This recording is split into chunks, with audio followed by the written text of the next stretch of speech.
Blake Lively in another bust-up, with actress locked in feud with Joanna Gaines over security fiasco at Texas hotel. Intro 1. Blake Lively is freaking out as Hollywood turns against her following yet another scandal from her messy past. Blake Lively is notoriously loud, and this time she reportedly harassed an innocent woman at a Texas hotel, acting like a full-blown psychopath just for existing. Just like with Justin Baldoni, Blake plays the victim while actually being the aggressor. Lively is a very loud person. Hollywood has finally started waking up and giving her the cold shoulder after a string of scandals, lawsuits, creepy, stalker-level behavior, and a decades-long cover-up of her nastiest traits. Behaviors, the way that he acts is either psychopathic, narcissist. There's a lot going on there, but it's a full-blown creep show at a hotel in Waco, Texas. Yes, Waco. Not New York, not Paris, not some remote island in the Maldives.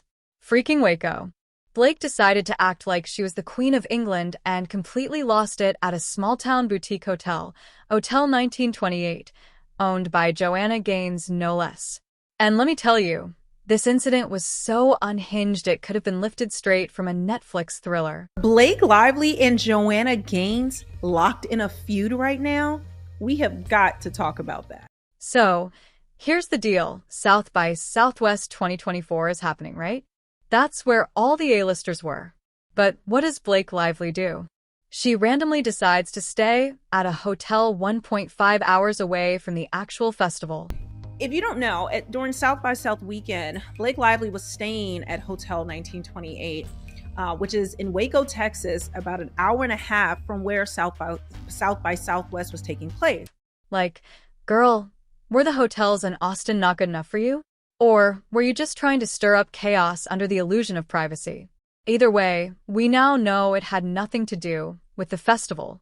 So it made no sense for her to stay there. Apparently, she was there to meet Joanna Gaines. Business stuff, allegedly, but what she really ended up doing was terrorizing an innocent guest and then having an Oscar-worthy meltdown over, get this, not getting VIP treatment. That's not privacy, that's control. Enter Caitlin Cooper.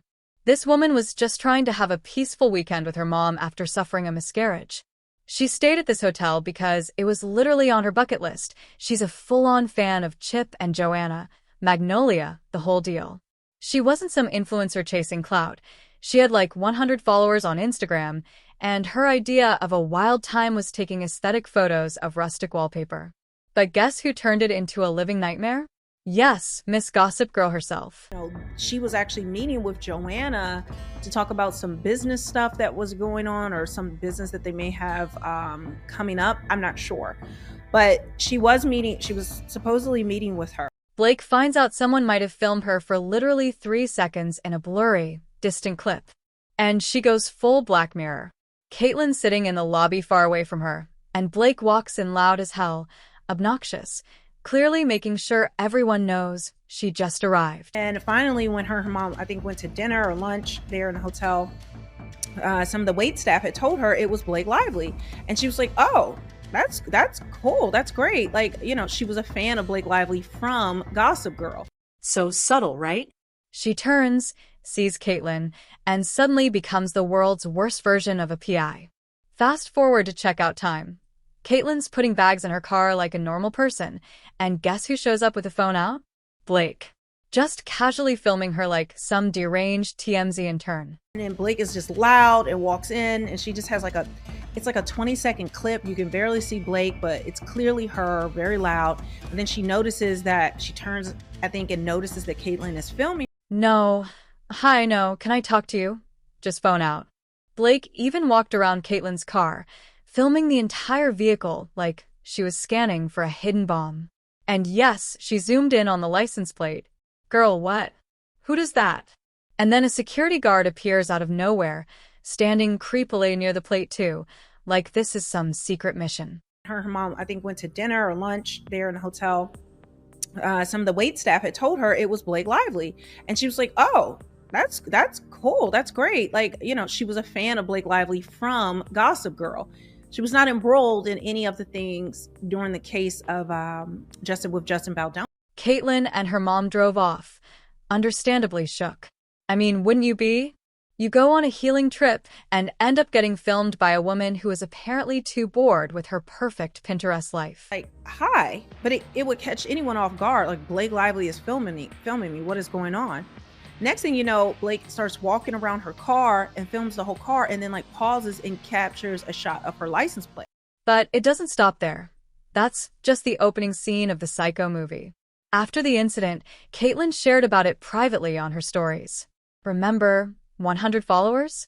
And suddenly these weird troll accounts start flooding in, accounts with names mocking her weight, using her wedding date as their usernames. It's giving high school mean girl, but make it psychotic. Then the security guy comes out, Blake leaves, and the security guy standing there kind of with the license plate as well. And Kate and her mom left, they drove off, and they were like quite shaken up, like, what is going on? And when she checked who was watching her stories, oh look, it's Blake's social media manager, the hotel manager. Shout out to Karen or Kristen or whatever. A nanny who looked exactly like the one Blake had with her that weekend, and a lawyer named Ezra, allegedly, all suspiciously connected. Coincidence? Yeah, sure. The next thing you know, she goes on her stories on Instagram, and she has like 100 people watch her stories. These are all people she knows.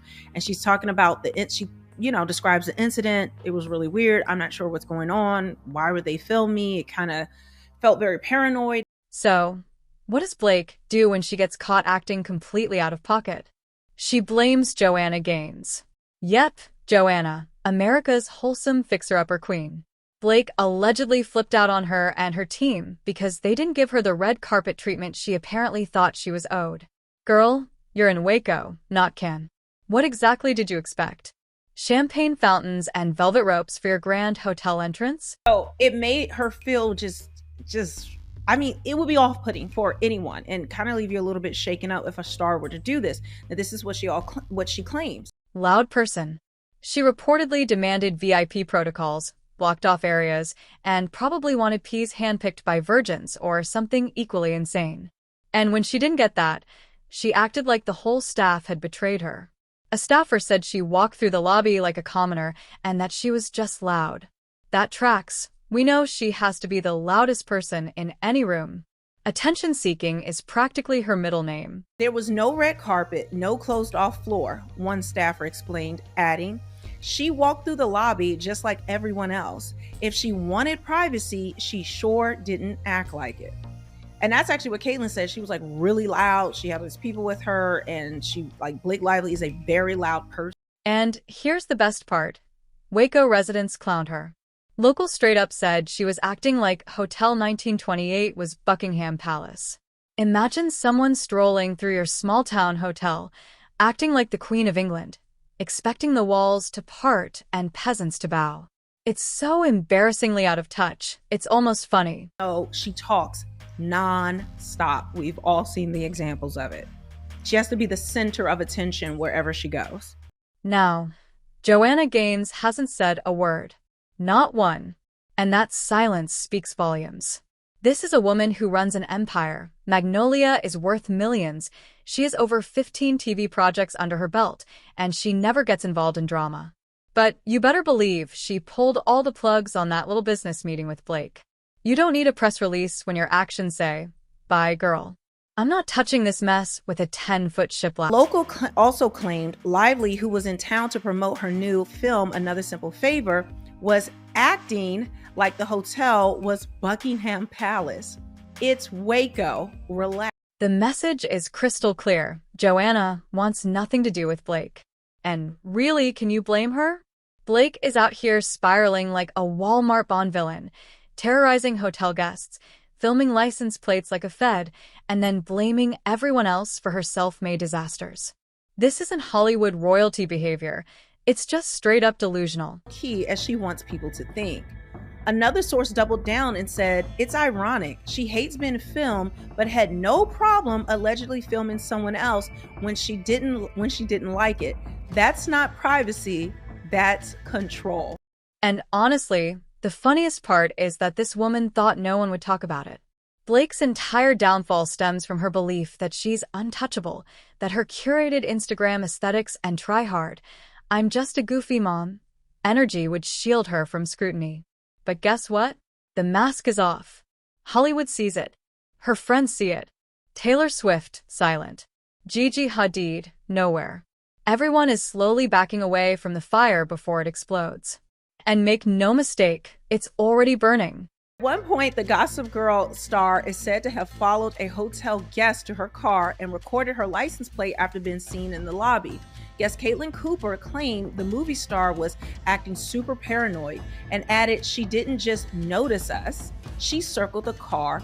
It was really weird. Ryan Reynolds, or should I say Hollywood's nice guy, fraud and chief. Everyone loves to paint Ryan as this lovable, sarcastic Deadpool type with a heart of gold. But if you actually look at his history, it's giving manipulator. The ultimate Hollywood insider, confirmed that Ryan didn't just move on from Scarlett Johansson. He allegedly cheated on her with Blake Lively. And that's not even the full count. He was also allegedly juggling another actress, Paula Garces, at the same time. Like, sir, what is this? A CW soap? Wow, one insider labeled Lively's behavior as dramatic and completely over the top. This man had no chill, and even less loyalty. And if that wasn't enough, let's talk about what went down on the set of Waiting. That movie might have been a cringy early 2000s relic, but what's worse is how Ryan treated the cast. Intro 22. He skipped out on the DVD commentary, flat out refused to be part of it. And the entire cast dragged him through the mud on the record. They literally sat there and roasted him during the commentary. It wasn't even subtle. You'd think someone with even a drop of self-awareness would be embarrassed. But nope, this is Ryan Reynolds, the man who sells sarcasm like it's a personality trait. Oh, it's not like everybody didn't know that he wasn't cheating on Scarlett Johansson with, Blake Lively. I mean, people knew that, but they kind of forgot about it until all of this came to be.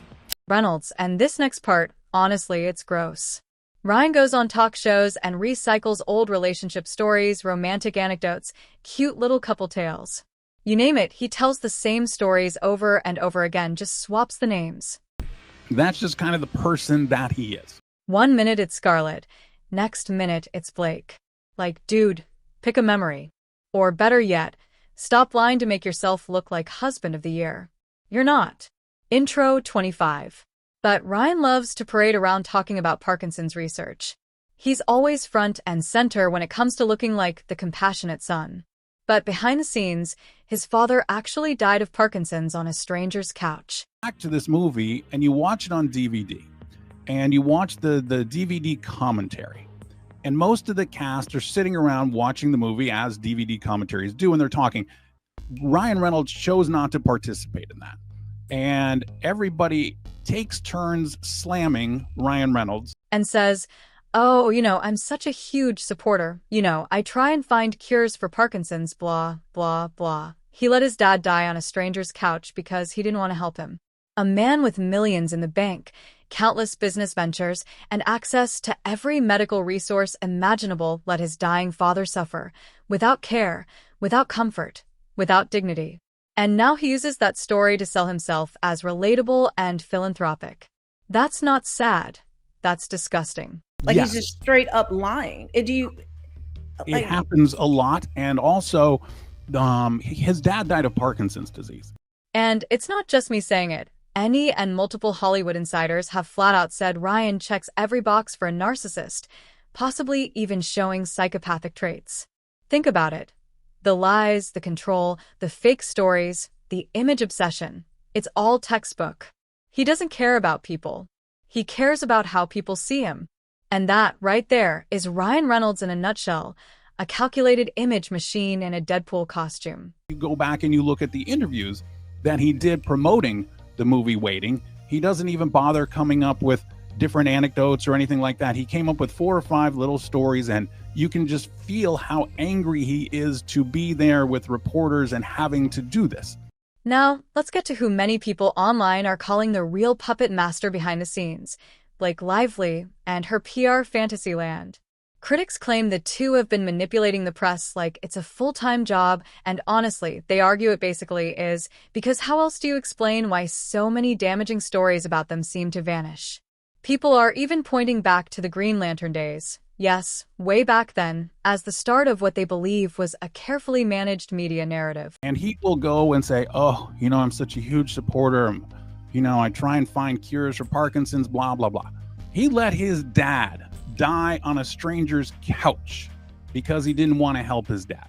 There were reports and online claims alleging that Blake and Ryan hooked up while he was still married, and then poof, the stories vanished. Articles were scrubbed and blogs went quiet, and critics argue that isn't a coincidence, but the result of an aggressive PR machine working overtime with alleged blackout requests and behind-the-scenes pressure. The fact that he tries to play victim and say, oh yeah, my dad died of Parkinson's, it's horrible, blah, blah, blah. But he didn't do anything to help his dad. And like I said, let him die on a stranger's couch. And it's not just small blogs. People online point to major outlets like People and Us Weekly.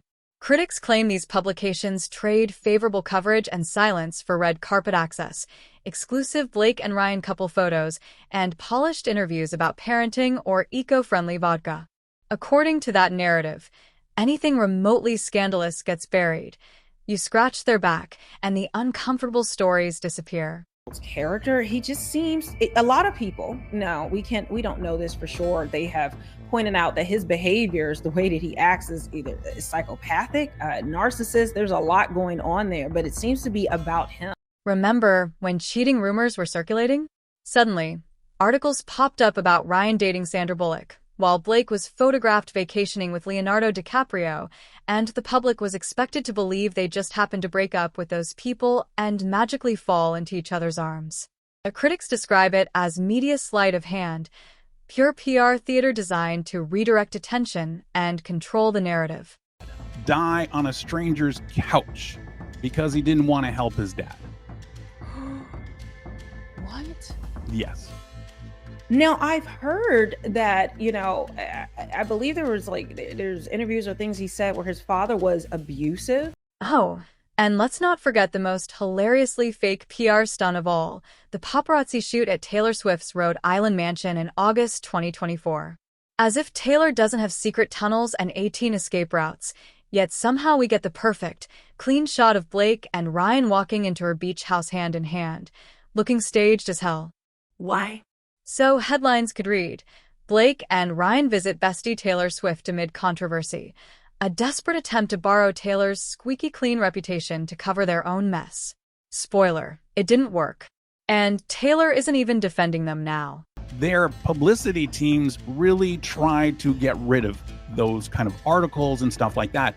And it's really difficult now to even find those little clips or those little blurbs. Using that to their advantage, and they knew it. They even got a paparazzi to snap a photo of them at Taylor Swift's house, walking full-on into the camera while entering her home. The goal? So all the headlines would scream, oh my gosh, she's best friend with Taylor, so she can't be lying. She has to be a nice person because... Nobody liked her. Not one single person liked her from Gossip Girl. And... so she started off in that same kind of way. And I remember the first blind I wrote about her was in 2007. This couple is also accused by critics of flooding the media with harmless fluff stories about other celebrities to bury their own controversies. You know how suddenly there are dozens of articles about Taylor Swift and Travis Kelce every time Blake's name starts trending for the wrong reasons? People online say that isn't accidental, calling it press flooding, a tactic meant to throw smoke bombs and distract the public while allegations of harassment, manipulation, and erratic behavior fade into the background. They were using that to their advantage, and they knew that, and they got a paparazzi guy to take their photo at Taylor Swift's house, full on at the camera, going into her house, so all the headlines would be, oh my gosh, she's best friends with Taylor, so she can't be lying. She has to be a nice person because she's friends with Taylor. She bullied people on set, crew members, other actors, no one was safe. And now that she's with Ryan and rolling in millions, critics say she's weaponized that power to try to control anyone who doesn't worship her. Got a complaint? She'll unleash her lawyers and PR team faster than you can say Magnolia Hotel. This is a woman who allegedly cannot take criticism and turns everything into a vendetta. That they lean on to just constantly pump out stories, and it'll be in every different publication, but then it'll be different details and different ones. Nobody likes her. And honestly, it's the same story. 18 years later, She's still the same kind of person, but now she's got the money and she's got Ryan Reynolds to, in a way, back her up in the bullying she used to do on her own. Nobody likes her. Nobody likes her. And so, I mean, we're here 18 years later and she's the same kind of person that she was then, but now she's got the money and she's got Ryan Reynolds to kind of help her with this bullying that she used to try to do on the set of Gossip Girl. Her narcissism hasn't evolved. It's just been rebranded. Now she dresses it up with pastel dresses and filtered selfies, but it's the same mean girl energy from 2007. The only difference is she now has the cash and clout to silence people who call her out. At least she used to. Blake Lively's so-called girl boss act is crumbling fast. Her production company, all hype, zero results, just endless coming soon posts and Instagram smoke. She's not a powerhouse. She's a manipulative control freak hiding behind pastel filters and fake confidence. And when It Ends With Us didn't go her way, she allegedly hijacked the film from director Justin Baldoni, replacing his edit with her own. That wasn't enough. She also lied, claiming Taylor Swift would only allow her song if the original composer was fired. Total fiction. Taylor never said that. Blake just used her name as a weapon to bulldoze people behind the scenes. This isn't ambition. It's pure sabotage dressed in designer. How much security Taylor Swift has, how many different ways she can sneak in and sneak out of places, that you're never, ever, ever going to get a really good shot unless you know exactly where she's going to be and set yourself up way ahead of time. Let's not skip over the casting drama either. Oh, it gets better. The role of Lily Bloom? Blake didn't just play her. She allegedly pulled strings behind the scenes to manipulate casting too, specifically using Taylor Swift's influence to get Isabella Ferrer cast. A total Nepo baby, by the way, tied to George Clooney. Her grandmother is Rosemary Clooney. So let's not pretend this girl came out of nowhere. But Blake tried to pass it off as some magical fresh-faced discovery, when really it was all Hollywood favors and backroom strings being yanked like marionettes. She and Taylor are friends, and so she tried to capitalize on that friendship. I do not think that Taylor knew that she was going to do that, but it wouldn't totally surprise me if she did. What Taylor did not expect, what Taylor is distancing herself from as fast as she can. Now, here's where Blake and Ryan's entire fake glitter world started to implode.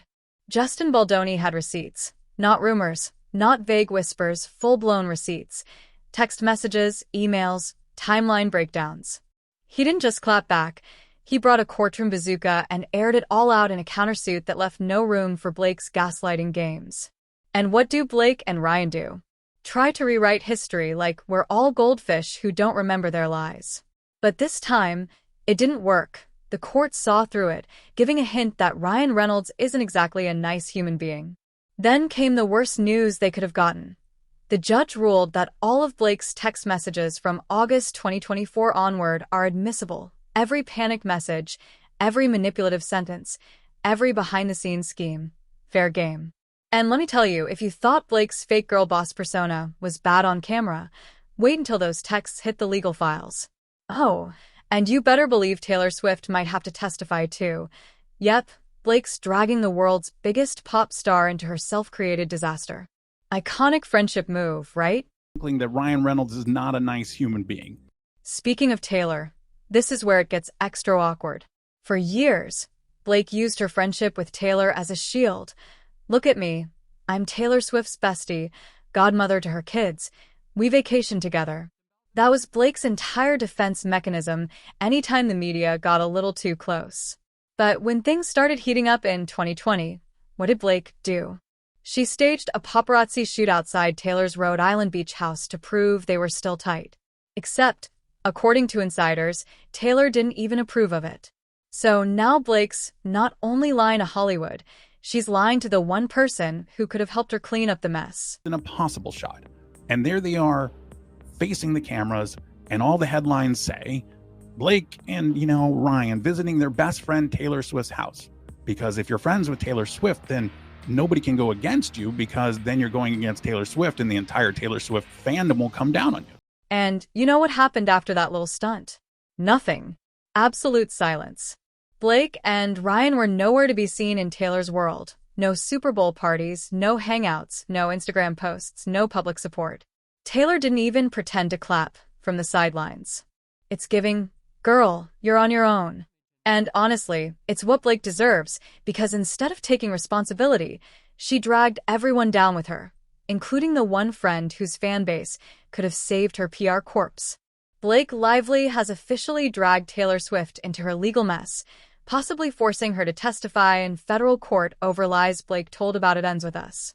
All of Blake's texts from August 2024 onward are admissible, meaning even Taylor's private messages could become court evidence. This PR disaster, sparked by Blake's obsession with control, has exposed her for the manipulative narcissist she's always been. Hollywood's done pretending. No more support from Gigi Hadid, no one defending her. This isn't one scandal, it's a toxic pattern of gaslighting and lies. Blake's fake victim act has backfired, and now she and Ryan are watching their image implode. No more pastel dresses or Deadpool quips can save them, they're done.